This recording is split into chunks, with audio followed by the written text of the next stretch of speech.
Dispatchers help callers on the worst days of their lives. For over 25 years, we've been there. A silent partner in millions of calls thanks to our redundant and diverse networks that ensure call delivery.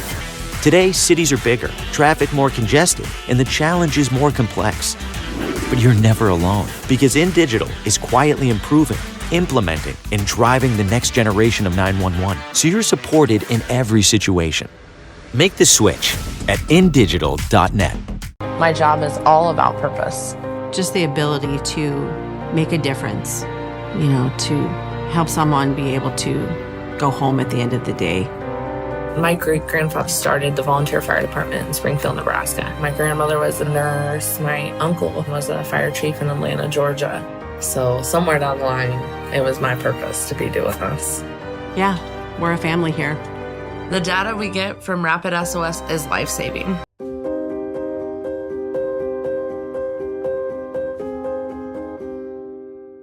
Have you ever met a 911 professional and asked, what's the worst call you've ever taken? Well, here's your answer. I heard your last breath the night you flipped your four-wheeler. I tried to call you the day you committed suicide by driving your car into a tree. Blue face, cold to the touch. I helped you with CPR after you found your infant face down, not breathing. It messed me up. I did everything I could, but it wasn't enough. You were with me from the beginning, Grandma. 27 years later, I took the 911 call when you died. How fitting to be there for me in the beginning, and I was there for you in the end. I miss you, Grandma. I am 911. This is but a glimpse into the world of emergency dispatch. But what is it really like to answer a call during someone's nightmare? What is the impact of the first responder answering the call? Available on Amazon or where you purchase your favorite books and ebooks. Imagine listening. Your worst day is our everyday.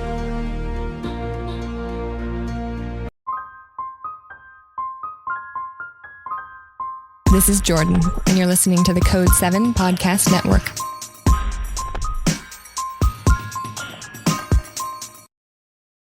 Warning. This episode contains the 3 A's of podcasting: adult content, adult language, and awesomeness. You've been warned.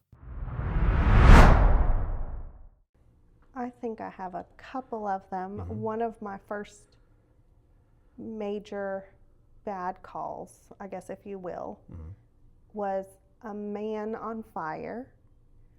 And there is a protocol code for that. Yeah. But how often do you really get a person on fire? For sure, yeah. And so I think it was, number one, the situation, but also I was in disbelief when she was calling.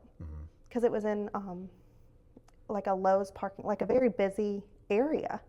And he was just walking into the plaza, and so the lady's like, what do I do? And I'm like, do what you feel is safest, because you don't know the severity of the situation. Like, how did he catch on fire? All these things that she didn't know the answer to. Something close that she might, right? Yeah. So that one really stuck with me for a very long time, because I had all the questions that I never got answers to. How did he catch on fire? What was he doing in the middle of a busy plaza? And why was there only one caller about this?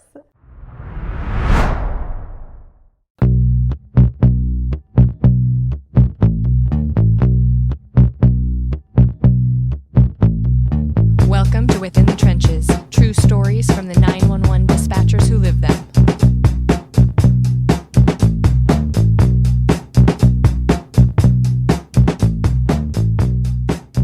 Hey, what's going on? This is Ricardo with the Code 7 Podcast Network, and this is going to be Within the Trenches, true stories from the 911 dispatchers who live them. This episode is sponsored by InDigital, a leader in next-gen core services, as well as Rapid SOS, Safer Together, and a big shout out to subscribers as always. I wouldn't be able to do what I do if it wasn't for all of you. So thank you so very much, and especially all of you who watch, listen, support, and share. I'm currently recording live out of Florida. And we are in, I think it's Sandestin, maybe Destin, one of the two, Sandestin. And we're at the Florida NENA Fall Conference, and a lot of awesome things have been going on here, and just an excellent area. It's a little bit colder than I thought it was going to be, but it's better than the 20 degrees that I left when I was in Indiana and Detroit. So it's been really good. It's been a lot of fun, and I'm excited for my guest today. We were talking yesterday, actually, and she was a little nervous, but She's going to be amazing. She's going to do very, very well. And my guest today is Hannah, and she is a 911 professional with Alachua County out of Florida. How's it going? It's going. Thanks so much for having me. Yes, I'm nervous, but excited. This is going to be fun. It is going to be excellent. And I'm excited to have you here and chat with you and learn more about your story, because even right off the bat, yesterday when we were talking, mutual friend, Yaz, she introduced us and stuff. And when you walked off, because I had heard that you had mentioned that you were on a different podcast, but I was listening to you guys talk, and I said to her, after you had walked off, I said, I would love to have her on the podcast. She's like, well, she's standing right there. And I said, yeah, but she's like 4 booths away, and they're talking, and I don't want to just walk up and be like, hey, excuse me, as whatever you guys are doing. So she goes, okay, well, maybe I'll go. I don't even remember now. Did she go over there and get you? No, she texted me. That's She's right, like, she can did. you come back here for a second? I'm Yes, like, yeah. that's what it was. Yeah, that's right. She said she was going to text you. So she ends up texting you, and we come back and we get this set up and everything. So again, I'm excited to be here with you and just learn more. So where you're at, how long was the drive for you here? About 4.5 hours. Oh, okay, so it wasn't too bad. It wasn't too bad. It was raining off and on or sprinkling, so that's really? what took a little longer. A lot of accidents or anything? I only saw one on the way that wasn't terrible. It just got dark at like 5 o'clock or something like that as I was driving up. Well, that's good then, because the last few weeks that I've been traveling, there's been accidents all over the place. I've heard that more and more lately. Yes, it's been crazy. One of the accidents that I saw, the person's tire and a chunk of the axle was just in the middle of the road. Oh my And goodness. we're going all the way All around. Yeah, and we're like, this looks crazy. But everyone looked like they were okay. The car's definitely not okay, but As yeah. long as the people are okay. Yes, Most exactly. important. Yes, exactly. So I'm glad you made it here safely. How have you been enjoying the conference so far? I have. I came early for the 911 coordinator boot camp, which is one of my favorite and most beneficial trainings I do every year. Nice. So that was wonderful, and then everything else has been great since then. All right, excellent. So let's dig in. Okay. And let's go back in time. So how did you get into public safety to begin with? Do you come from a family of public safety, or did someone end up saying to you, hey, you would make a great dispatcher? Like, how did you even get into it? Almost the polar opposite. I have one aunt. She was a commander in our PSAP, and she actually was saying they were in a staffing crisis, as many PSAPs are. Yeah. And she was like, do you know anyone who can type and pass a drug test and needs good benefits? And I was like, me. And she's like, no, anyone else. Oh. I was like, I could do all that. Right, yeah. And when I went in, I think she really sat me with someone to scare me off. And when I went in, I'm pretty sure an airplane landed on the interstate that day, and I was hooked. I was like, this is it. I'm going to do it. And that's how I got started. I didn't come from like law enforcement or firefighter, none of that in my family. What? What a way to start out, though, coming in for that first sit-along, because there's a lot of folks that they don't get a chance to do a sit-along, or when they do get the chance, they go in and nothing happens. Oh no, But my you had a agency will tell you plan. I'm the little black cloud. I walk in the room and it just goes up from there. I So won't say the Q word, but it's. But I will say this, so you're the ship magnet then. I am a little bit almost, and if it can go wrong, it will. If it's never no. happened, I'll get the call. So if there's an overtime shift and people hear, oh, Hannah's coming to work overtime with us, Yeah, everyone they're like, cringes. yeah. And then we get the call and they're like explaining it and they're like, what is that? They're like, oh, it's Hannah's. That makes sense. Oh no. Okay. Well, so, all right. I mean, you had that moment, and I usually ask kind of more towards, as we're going through, like, can you pinpoint a moment where, whether it be an incident or, whatever, that it solidified the fact that you were in the right place and this is what you wanted to do, and it was already that moment. It was that moment, and then when I put in my aunt again, she told me recently, she's like, I didn't think you'd make it through. Like, she thought I'd get scared off. She had put me with a phase 3 trainer, so when I first got on the floor, pretty much to scare me off, and it just had the opposite effect. So I knew the whole time I was like, I was okay. I'm doing all right. Nice. Well, that's awesome then. So you had an interesting way of coming in then. So when you go in to start your training and everything after, I mean, so let me backtrack a little bit. See, that's how you started with your sit along. But what about the process of actually getting hired? Because I know that when I very first started my dispatch career, it was in Polk County, Florida. But it wasn't at the sheriff's office. It was a small PD, frost-proof PD, which is not there anymore. They ended up swallowing the PD and stuff after I had left. But it was about 2 months before I heard back if I had gotten the job. And the chief showed up at my house, asked if I wanted the job. I said yes, but I thought that I don't know, screwed up the interview or something. And he said, no, the background check just takes forever. Do you want the job? And I said, yes, I do. When do I start? Like next week? And he goes, you start tonight. Oh my goodness. That's I could exactly not. what I thought. Yeah. Yeah, I went in that night. I met my trainer, and he was only there for about 20, 25 minutes. He takes a 911 call. When he's done, I actually applauded him. And I said, good job. He's like, thanks. You're next. And There was no like classroom. No, it was that night I started on phones, and he told me, folks who are listening to this right now, I wish you could see Hannah's face because her jaw is completely dropped right now. I could not. In disbelief, yeah.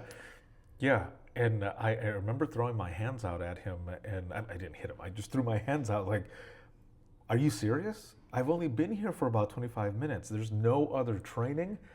And I'm sitting there waiting, and I'm sweating, Hannah. I am sweating, waiting for this call to come in. The call comes in, Frostproof 911, where's your emergency? And this lady starts saying to me that she didn't mean to call because it was a butt dial. And I thought, no, thank you for... At least that was the easy one. That's true, yeah. And I turn around and I look at my trainer, and he goes, well, you've got the first one down now. And I thought, piece of cake from there. Okay, yeah, exactly. So that's how my first start was. And again, just to say that because the background check took forever. So did it take that long for you too? I don't remember how long it took. I had another full-time job at the time. So I put the application in, it was pending. And I just remember, again, my aunt called me because she was the training commander. Yeah. And she said, hey, when do you start? And I was like, oh, they notified me and I accepted it. And then they gave me a start date. And she goes, it was a week after everyone else in my academy. She goes, you start tomorrow. I need you to quit your job. Like, oh. And I was like, what do you mean I start tomorrow? She's like, no, the academy starts tomorrow, not next week. I need you here. I didn't get any of they typically send out 10 codes and signals, EMD, EFD codes, so you can start getting familiar with it. Right. I had none of that in the prereqs, but we made it work. Dude. It's fine. We do a classroom setting, so it's, I think, 10 or 12 weeks of in the classroom before you ever answer a call. Yeah. So you get, I always say, we have such a good training program that you really do feel prepared by the time you make it on the floor. You can never prepare for everything. Oh, for sure, but you have a good sense of like the equipment, how it comes in, the CAD, everything. So, okay, I will say that it was about a week or so after that I was there that I did take it was a 40-hour beginner's dispatcher course. But again, it was like a week or so, after, and I'm just there trying to learn while on the job because that's what my trainer had told me. He goes, there's only 3 things really that you need for this job. 1 is thick skin, 2 is common sense, and 3 is you need to be human. And I said, okay, all right. And my trainer told me the same, that I didn't have thick enough skin. I didn't grow up where I thought like, oh, things are dangerous. I grew up in like a la-la land, as some people will tell you. Like, right. I was oblivious to the world. Yes, rainbows and unicorns so when everywhere. I started, he goes, not everyone is good. I'm like, but they're good. And he's like, no. And I was like, okay.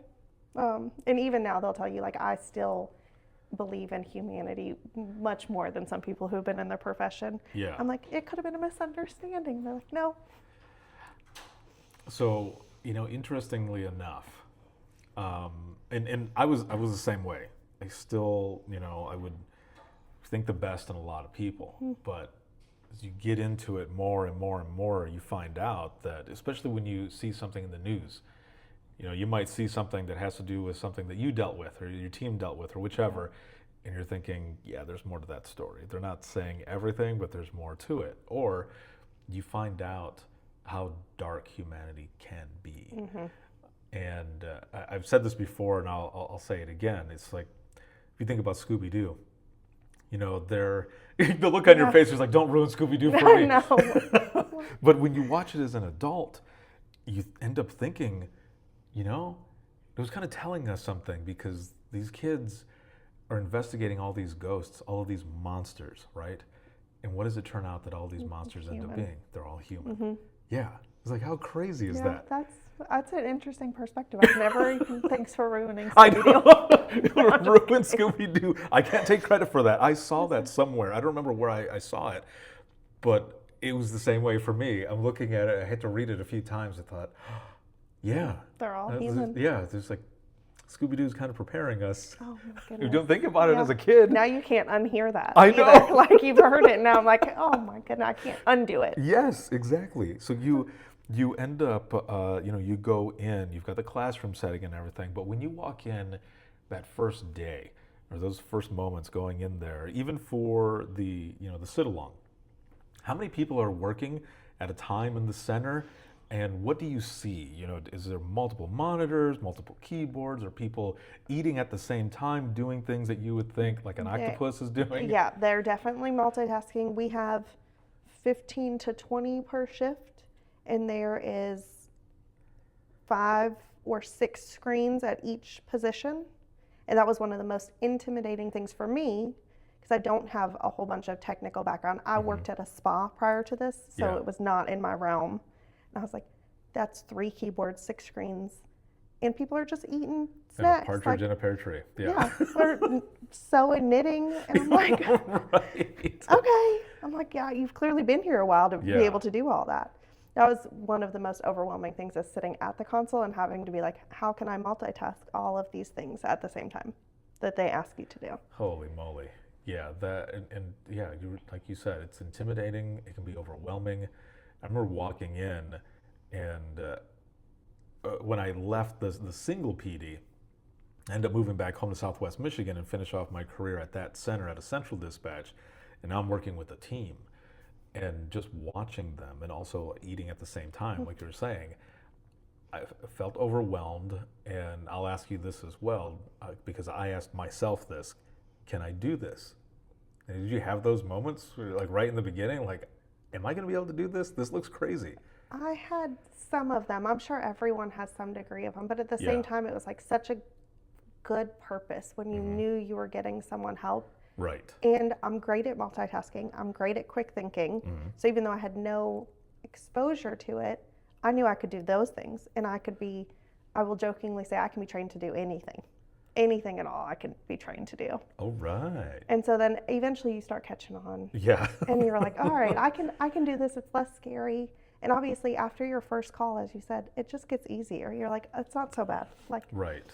Yeah, those nerves might be in the back of your head, right? And maybe deep down, but it's not the way it was right off the bat in the beginning. Because it's about, I've had a lot of conversations with people, and we've kind of landed on between the 2 and 3 year mark is kind of the sweet spot of where you really feel dialed in. You've got all of the information that you're learning right in the beginning, just getting pounded with codes, ORIs, like all of these different things. But around 2 to 3 years, it's kind of when you're dialed in. You're like, I've got this. Like, see, and I hear you say that, but we're consolidated, so you have to learn every position. So I learned new call taking. Then at the 9-month or a year mark, they're like, okay, we're going to train you at teletype, and we're going to train you at PD dispatch, and then ultimately fire dispatch. So every year I was still continuously learning. Oh man. It's like, you still knew the 10 codes and signals, those are all the same. Yeah. But it's a whole new set of units to learn and protocols. Dang. Okay. So for me, my training, because we did every discipline of public safety as well, and it was 4 months was my training.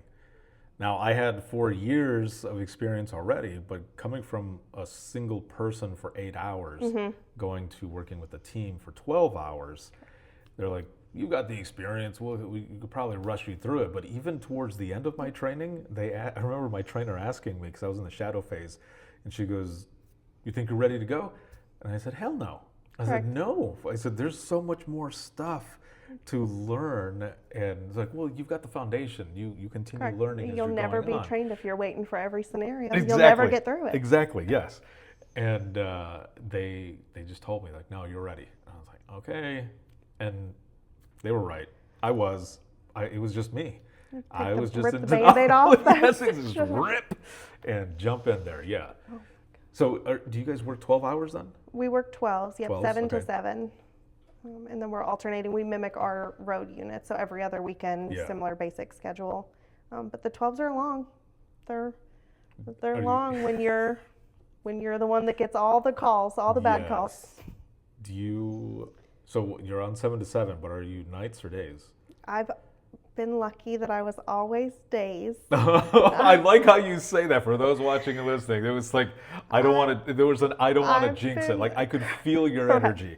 So I was there, obviously full-time for 4 or 5 years. Yeah. And by the grace of whatever you believe in, I always made it on day shift. Not always at the top, but I was there.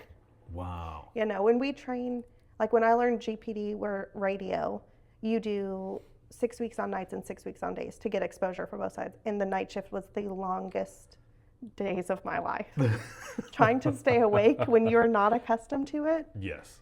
It was awful. I know there's people who prefer it, and I bless them because they can have it. Well, thank you for your blessing, because I was midnights. I loved midnights. But it was mostly because that's when all the crazy stuff really happens. Not that I'm bloodthirsty or anything, not like that. Like, it's just there was just such a variety of different things that's going on, and I felt like I was just really, really just pushing it and helping so many people. Where on days there wasn't that many, and this is why it's going to sound weird to people who are not in public safety. There's a lot of people who listen to this podcast that are not in public safety. For example, my family, my siblings would say, how have things been in dispatch? And say, well, it's been kind of boring. Like, there hasn't been a lot going on. And they would go, doesn't that mean that people don't need help? Isn't that a good thing? And I would say, you are correct. You are correct, but my job is to help people, and I want to help people. So that's what I mean. So during days, there wasn't a lot of calls. It was mostly admin calls. Yeah, people calling in for, permits or I don't know, whatever that's coming in, or alarms coming in. And I would just sit there and think, okay, I mean, I'm fine with not doing that much, but I want to do more. So that was kind of my thing with that. Yeah, and I definitely know, like, if you look at statistics, there's more high priority calls on night shift because that's when stuff happens. You know, it's when crime happens sometimes. Yeah, I think some of the, and this is where it's, I guess, kind of heavy a little bit, on mornings, there was almost always there was a window, a certain time, where people would call in and they would say, my husband or wife or whatever is not waking up, and you're like, It was like that time period, and we always knew. Like, you always know when something is going to be coming in, and or just hearing someone. I mean, it's interesting how in this profession, when you're talking to people, just in the twinge of their voice, you can tell something is about to hit. Something is going to be it's not either, a good one. Yeah, bad or just whichever, and you're just sitting there listening. And then when you're done, you have to process it. And either you process it by getting a chance to walk off, which doesn't always happen, right? Not at all. Especially with your with your group having that many people. My minimum was 3 at my central dispatch. Our max was 4 or 5, depending on what was going on. So for you to say 15 to 20 at a time, that blows my mind. Like, I've been to centers throughout the years where there's like 20 to 30 people working at a time, and I'll stand there looking at this cube farm, Right. and see people sometimes like look over. And I'm like, hi. Yeah, we're in pods of like 4 seats and then radios set up, but it's easily, I mean, if we were at full staffing, 20, 25 on days, or higher, if you have all, 2 supervisors, a commander, like max capacity. Yeah. It'd be great, but I've never worked at a smaller agency, so when I hear people doing that, I'm like, that's so odd to me. Like, yeah. But the call volume, I assume, is less than ours. Yeah, no, for sure. So, like I said, where I started out, small city, 2 traffic lights, a McDonald's, a school, and a grocery store. Yeah. Small place. Everyone was the chief. The chief knows everyone, and the call volume wasn't that high.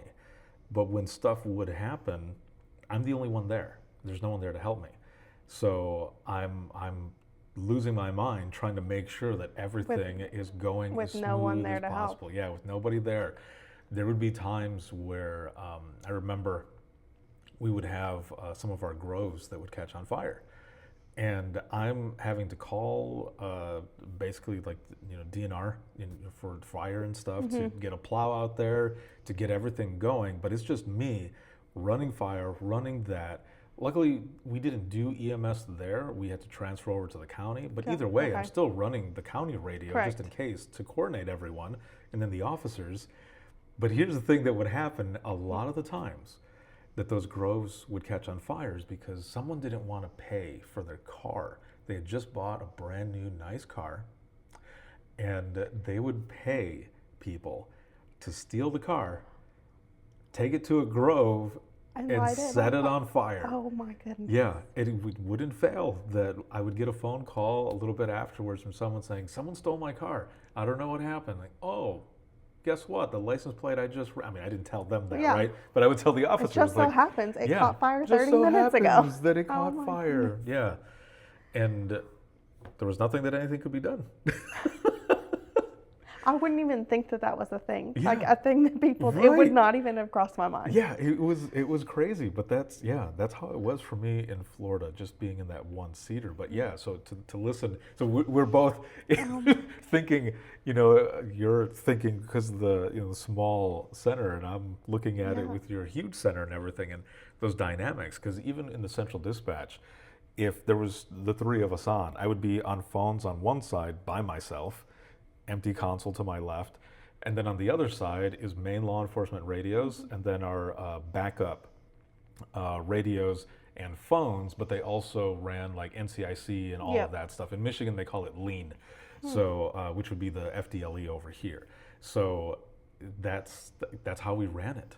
And if there was nobody to help me get phones or anything, you learn how to triage very well and very fast. I can imagine that.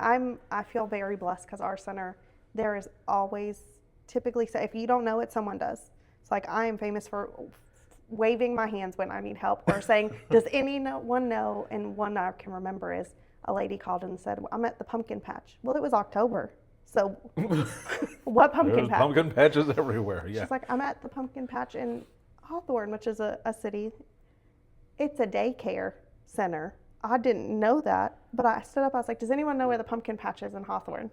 And I thought it was a true pumpkin patch. Yeah. Luckily, someone's like, oh, it's a daycare center. And I'm like, well, that makes more sense with a suspicious person. But yes. I feel very lucky that if you don't know where someone is or you need help, that room is so diverse that there is always someone that's like, yes, I can help you.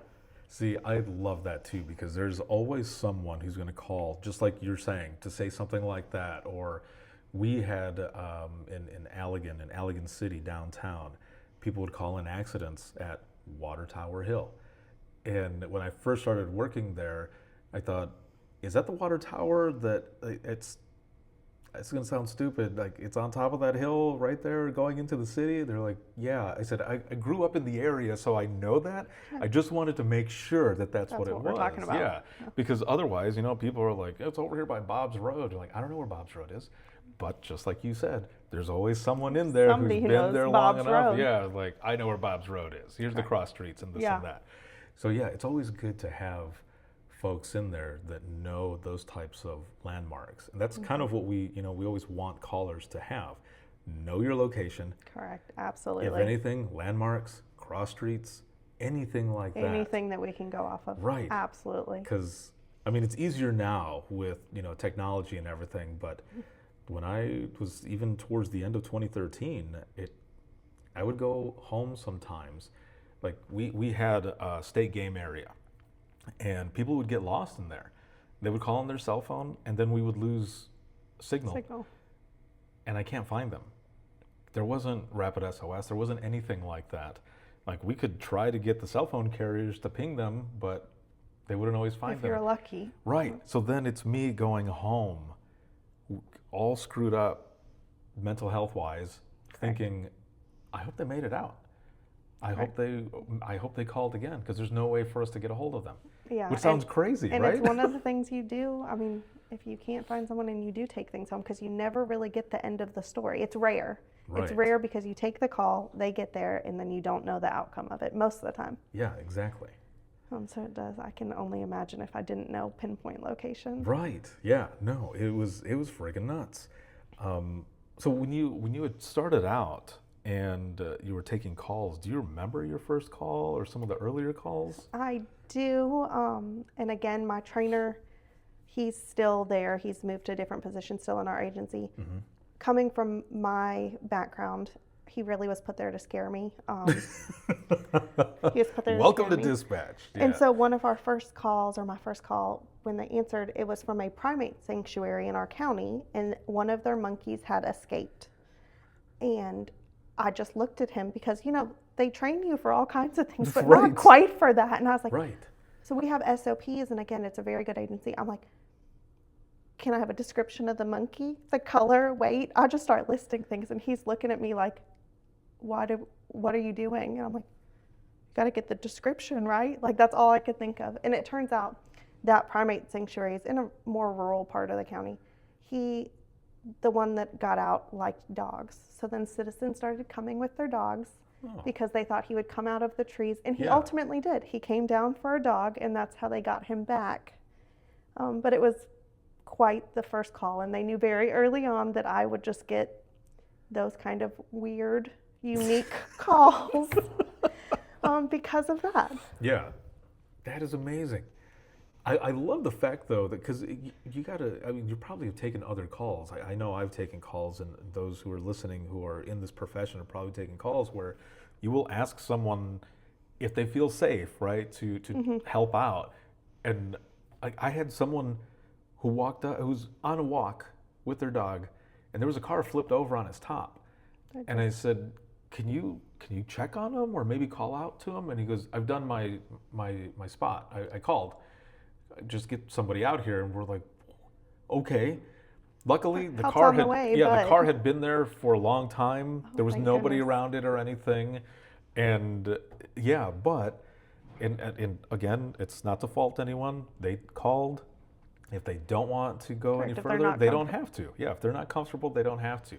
But sometimes you think, oh man, like I would really hope that there would be people around that would hopefully help out. But again, the person called, so they did their job. due diligence. And not everyone up is until that spot.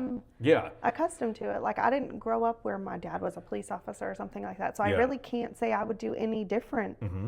Put in that situation. Exactly. Yeah, we don't know. That's it's like I left shift one time, and there was someone got hit by a semi, like right in front of me, and that was the first time. And really shock, as many years as I had been there, I'd never been on scene of anything. Yeah. Nothing had ever happened where I'm like, and so to hear, it's like I wouldn't know what I would do in that situation. I called. Right. And exactly. You know that That's you're trained to do these things, can't but I'm fault like, people. I even forgot our own policies when I was a call. I'm like, because I just was dealing with what I just saw. See, and that's another thing. I've had conversations with people, and like, so how would you be if you were the caller? And they're like, yeah, I don't know. I probably would be one of those callers. And I helped out a lady once. I called 911, and I was one of those callers where I gave the address right off the bat. I gave the cross streets, and I started going through like EMD stuff, and the dispatcher's like, okay. And then in the back of my head, I was like, you're being a dick. let them ask Let the them ask questions. the questions. Yeah. I'm like, what are you doing? You're that person. They're trying to do their job. Right, yeah. And I remember they said, are you in dispatch or something? I was like, this is Ricardo from Allegan. They're like, oh, hey, what's up, man? I was like, I am so sorry that I just always did all try of that. not to give my name when I've called until the very end. I'm like, just ask the question, to give the answer. That's what they want. Yeah. Yeah. So just to come back around, I'm glad that all of those people jumped in to help out and everything and bring their dogs and stuff to get the monkey out. But for that to be like your first call and everything that you dealt with, I would think is this real life? Correct. And it is. And that is, I mean, it 100% is, but that's also what made me like, oh, it's not so bad. I mean, it still was an emergency to them because they're an animal sanctuary. Right, so for of the course. animal to get out, is an issue. But I was like, oh, I could do this. They're not all going to be, obviously there are the bad calls. Right. But they're not all the bad calls. Exactly. Yeah. I tell people, even with like the I Am 911 movement, all of these stories, they're really heavy and hard stories. But there's a lot of people who have shared saves, which are amazing as well. And I tell people when I'm doing the Imagine Listening session, if you want to share a story out loud or write it down, it doesn't have to be one that you've been kind of bearing. If you want to share that one, more power to you. But if you would rather share a good call, a save or something like that, that is just as powerful. So, whatever you feel comfortable. And also I tell people, if you don't want to share a story, you don't have to. Yeah. Just as long as you're here in support of everybody else who's sharing, that's what this is all about. Because there was a time where it seemed like almost as if we weren't allowed to feel. It's like you just take the call and you go to the next one and you just keep going. And there wasn't a lot of resources out there. And but now there's resources. People are talking, and there's a culture that's being built. Not in every center. Not every center is there yet, but there's culture that's being built in a lot of centers where it's okay. Like, Correct. Open up. Like, talk about it, because we want you to stay. Correct. And if you carry it for too long and don't talk about it, people leave because they have too much on them. Yeah, exactly. With that said, as we were talking about this, do you have, and as long as you feel comfortable, a call, throughout these 8 years that you've been in public safety that just kind of sticks with you? I think I have a couple of them. One of my first major bad calls, I guess if you will, was a man on fire. And there is a protocol code for that. Yeah. But how often do you really get a person on fire? For sure, yeah. And so I think it was, number one, the situation, but also I was in disbelief when she was calling. Because it was in like a Lowe's parking, like a very busy area.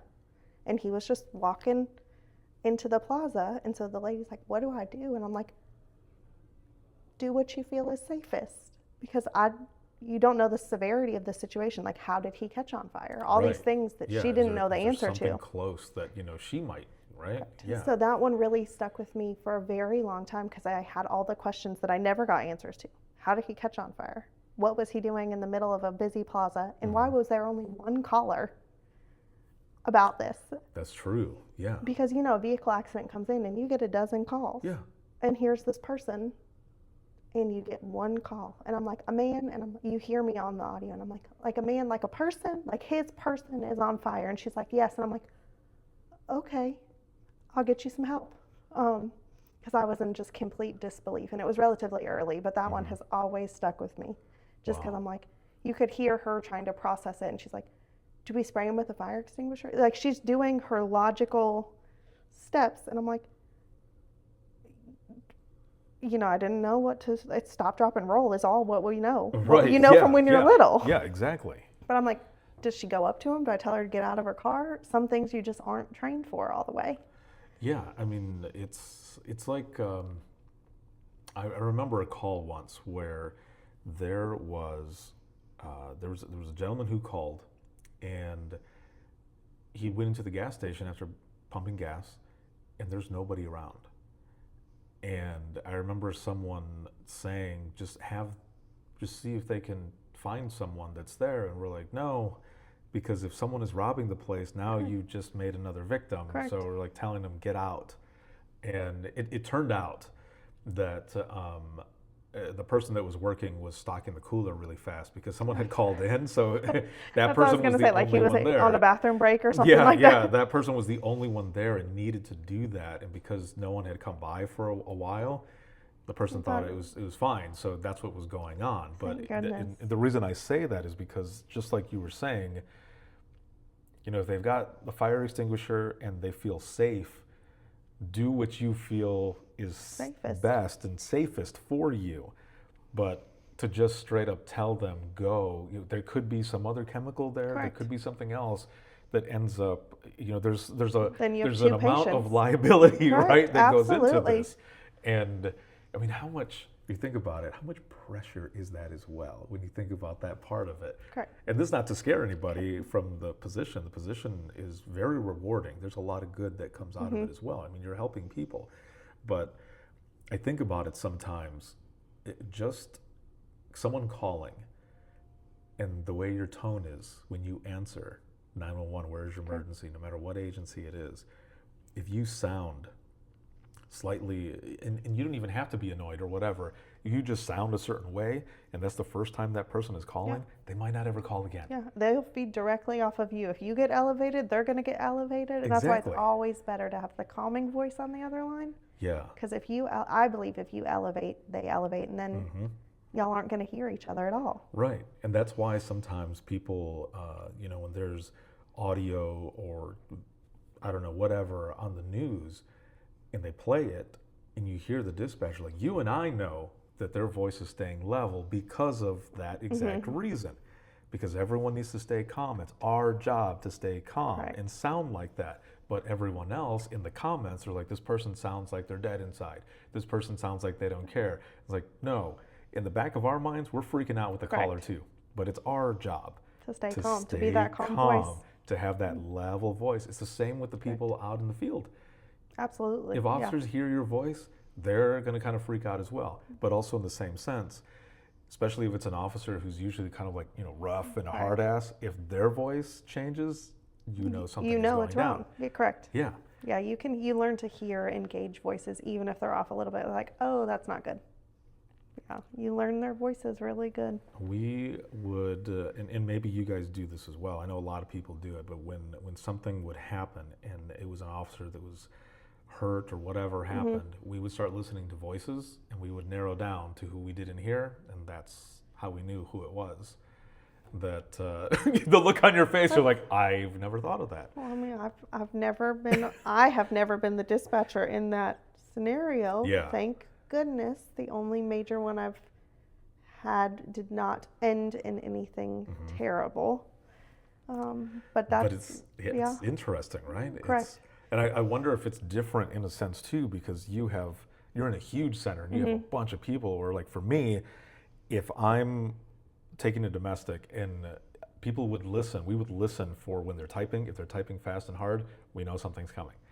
And so if I was on the phone, I would start saying things out loud, repeating what they're saying, so that whoever's on radios, who's like from here to that table where we're sitting, they would hear it. And if I heard an officer say something, I would yell it over really quick while still typing it so that they would know right away. So that's, you know, we started listening to voices and everything else. And it's just, what a profession, right? Yeah, there's a lot you can tell just on people's voices and pitches and what they repeat. Yeah, it's nuts. So with that call that you mentioned, was there a debriefing or anything, or? So there was not at that time because I was one isolated. It was just me. I think a second call came in shortly after mine, and that call taker heard van, not man. Oh, okay. So obviously that's a separate issue. I mean, you know, a vehicle on fire and a person on fire. They're both the fire department. One adds law. There wasn't a debriefing. They did check on me, and our agency is very good. We have a CISM team for the whole agency, and then a CISM critical incident stress management just for our dispatch center.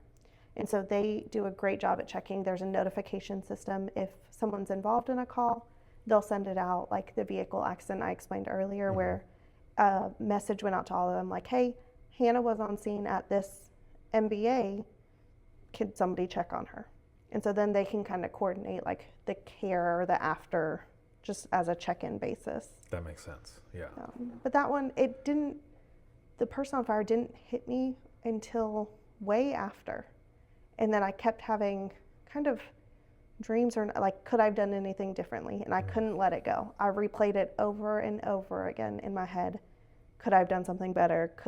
He ended up not making it long term. I did find out weeks later in the burn unit, he passed away. And so it was like, could I have done anything different that could have saved him? I did find out through a nurse who came into dispatch actually looking. It was a suicide attempt, unfortunately, that one. So it's like nothing, I've come to terms with nothing I could have done would have changed the outcome based on the accelerant he used, those kind of things. Yeah. But it took me months to come to terms with that I couldn't have saved him in any scenario that I played out. I'm happy that you were able to get some form of closure, with that, because a lot of times, as you were saying too, we don't know if we have the time to check in with someone who might know.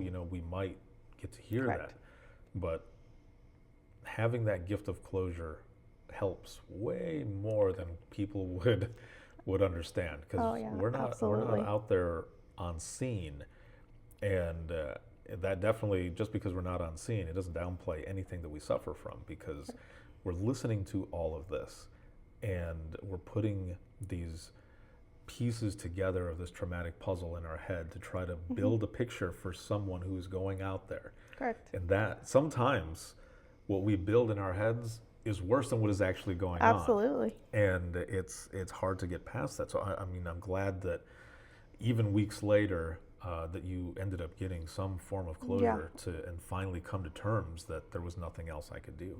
Yeah, I was very thankful. She came in on an off chance. I think a med school student, they have to sit in. Yeah. And it just so happened she was in the burn unit at that time. I was on shift that day. It was closure by coincidence, if you will, that she ended up saying, I just get everything bad.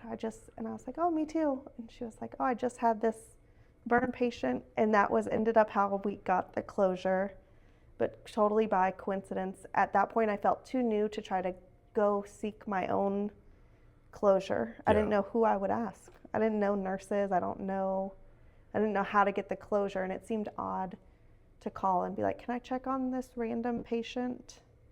I don't have a name. I don't have anything about him. Yeah. I just have the scenario and that's all. Jeez. So I will say, I'm a firm believer that some of the calls that we take are meant for us. For whatever reason, whatever past experience we have that helps us connect with those callers. And in this sense, I feel like in a way things were meant for you to end up meeting that person. Oh, absolutely. I mean, the way you explain it, it's like, what are the odds? Correct. Right? What are the odds of just like kind of randomly you're talking to this person and the both of you are kind of that dark cloud, correct, right? yeah. And you joke about that leading into it, and then it turns out Correct. you were both with the same thing. Yeah, my little badge reel at work said Little Black Cloud, certified black cloud on it with like glitter. And Yeah. it's like, because I always try to be uplifting and then I just am the black cloud. Right. Wow. But yeah, it was great. I mean, it was wonderful to meet her and wonderful that we had that in an odd way bonding and we were Right. able to help put our puzzle pieces together and paint a picture of what happened to him. Wow. I really do love that for the both of you, because like we're saying, excuse me, you don't always get that closure. And to be able to get that finally after those weeks, because when we take these calls, obviously just the way you explain it as well, and I felt this too on several calls, that could I have done more? And then you get in your head and then you start questioning, do I still have the ability to do what I'm doing? And you do. It's just your brain starts messing with you, because you're like, I'm here doing this job. What I have told people, especially recently, was even if the outcome wasn't what you wanted it to be, the grace that you can give yourself and the thing that you can think about and be happy about is the fact that whatever caller that you were with at that time, they were not alone. Correct. That you were there with them. And, even if that is some little bit of saving grace somehow, that you can take that back with you, take it with you, because there is a lot of hell and chaos that is in 911. And it's always good to grasp some of those good things. Even if it doesn't seem like a good thing, right off the bat. In the moment. Yeah, in the moment, you're like, no, am I supposed to be doing this? Am I doing something wrong? I had a call once where it affected me enough that I started mapping out the distance of where this person was when they left this house and when they drove their car into the tree. And if when I was trying to call them, if there was any way that I could have gotten a hold of them. And I was mapping, like figuring this out for about 30 or so minutes. And then I just finally came to the conclusion. I was like, no, that the person was already into the tree as I was trying to call. Correct. There's no way that I could have saved that person. Yeah. But we beat ourselves up because that's why we're there, right? Correct. Because you want to save everyone. Yeah, we want to save everyone. So that's why I've been saying, the grace was that you tried, you were there for the person, whoever it might have been, and you did what you were supposed to be doing. Yeah. Now, as we were talking about this, you gave me this chip. And this is why I was also asking about debriefings and everything else, because there's not a lot of places, I mean, more so now than there was before, definitely, but there's some places that don't have things like this. So there's a ton of places that don't have.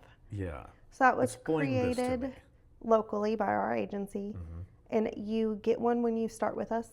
It signifies, so you keep it with you, or you keep it in your locker, wherever you choose to keep it, and you can pass it to a CISM team member to indicate, like, I want to talk to you today, or can we touch base, without it being a big thing, because not everyone who's struggling wants everyone to know that they're struggling. Course. Yeah. Especially in the profession. Fear and stigma, right? Yeah. There's absolutely the stigma. So you can just pass it to them, whether you slide it, put it in their pocket.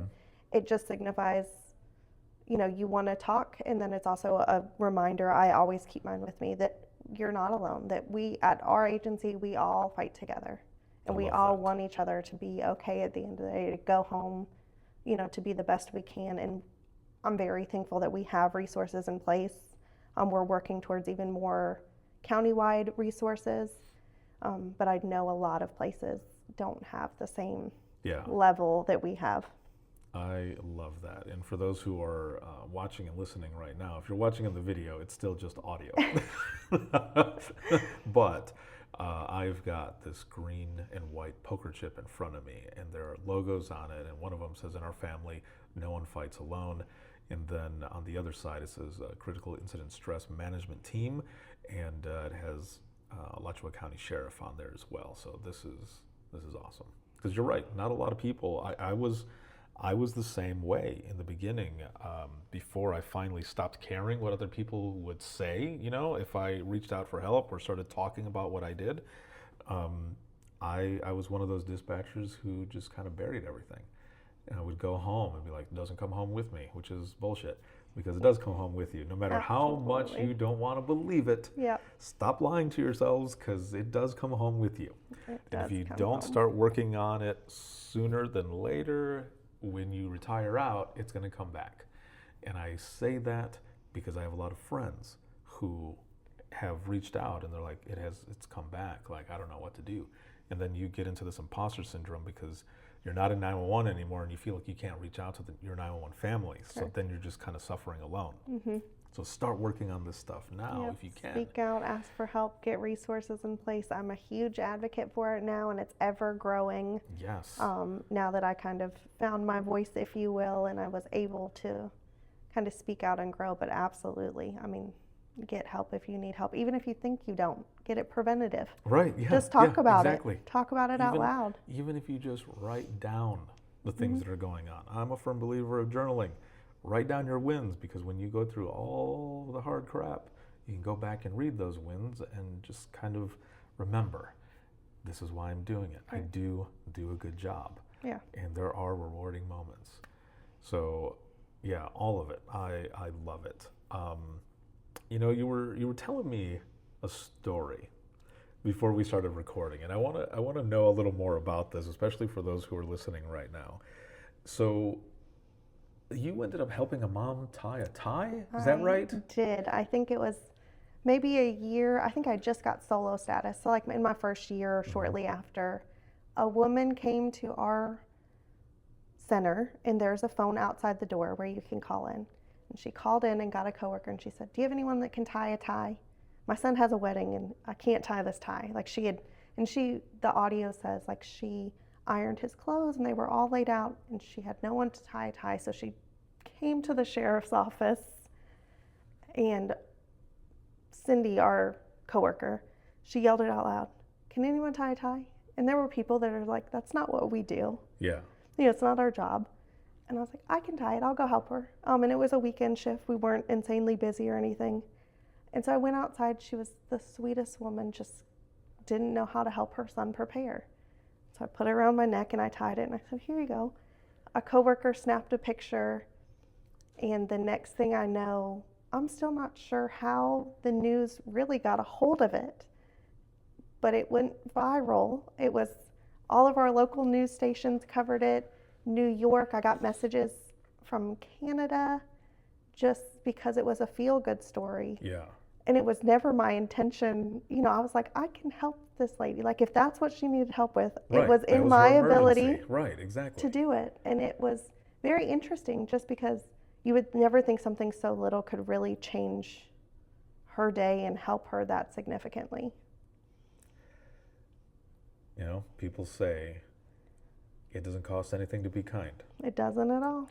And that's, if you ever get a chance and listen to the interview I did, my dad had always told me, "This will come in handy one day." Because I was like, why do I need to know this stuff? I don't know. I don't need to know how to tie a tie. Yes. So in that day, I was like, this is what I was preparing for. My whole life I had known how to do this, and it was not useful to me.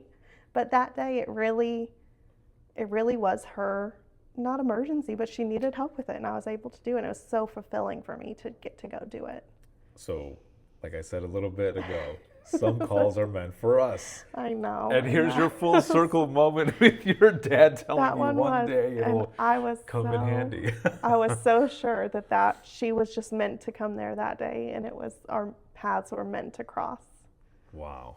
That is, I love that because, there's sometimes folks will call in, and I always tell people, like, there are some calls, that come in or whichever, and you might think, oh, this is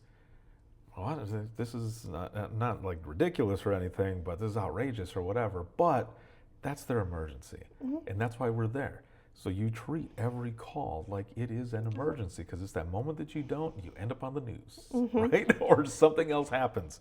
And I love that you jumped in and you're like, I know how to do this, and I'm going to help out. I try to give every citizen the grace and put myself in their shoes. Like, that it's their worst day usually when they're calling. No one is a professional 911 caller ever. Yeah, exactly. Right. Like, they don't know what they're supposed to be saying or doing, and the only thing you can do is education and outreach of, here's some resources, here's these companies that help you find your location, or education on, tell us the business name, tell us what you see, because we can help find you, but we have to have something to go on if you don't know where you are. Exactly. Yes. Oh my God. I knew this was going to be a great episode when we started talking. This has been so much fun. I've loved learning so much about you and what you do. And I've got one last question for you as we go into the wrap up of this. And this question, and this is not one that I had listed here.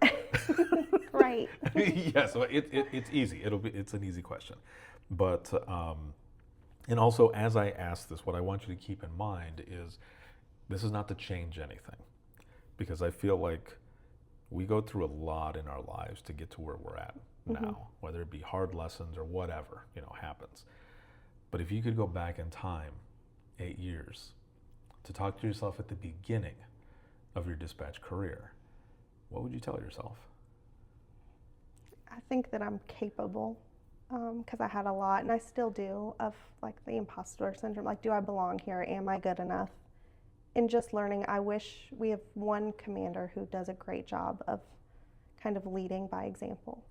And so just that I'm capable, and that you don't have to be perfect. You don't have to be mean. You don't have to be the uptight person on the phone to help people. Like, you can do this career path being your true authentic self, and people do genuinely value that, and they appreciate learning from your mistakes. There you go. I love it. Perfect. Thank you very much for being on. Thank you for, excuse me, for what you do in this profession. And we're gonna have to do another one. Like, this was a lot of fun. This was good. Yeah, this was excellent. Hang tight with me here for just one moment. And for all of those who are watching and listening, if you have any comments, questions, you ever want to be a guest on the show, the easiest way to reach me is to simply go to links.co/IM911, and that is links with 2 i's.co/IM911, and you will find everything there. You'll find my email, you'll find all of my social media, where to follow, where to hear the latest episode Within the Trenches podcast, the latest episode of the Imagine Listening podcast, the Imagine Listening books. You can find everything there, as well as the free link to join the Trenches community, where I have over 200 hours worth of continuing education, and it's all free. And every other month, I have the Public Safety Showcase, where I have speakers come on and share different topics for about an hour each. Again, all of it is free, so make sure to check that out. You'll find the link there. And then any podcast or dispatch merchandise there as well. Once again, it is links with 2 i's.co/IM911. And shout out to InDigital and Rapid SOS for being a sponsor of the podcast. Subscribers, everyone watching, listening, supporting, and sharing, thank you. And you can watch this on Facebook, YouTube, X, LinkedIn Live, and then you can find clips of all of the episodes on Instagram Reels as well as TikTok. And then to listen 24/7, you can listen on Apple Podcasts, iHeartRadio, Spotify, your favorite podcasting app, and withinthetrenches.net. Have a good one, everyone, and we will see you all in the next one.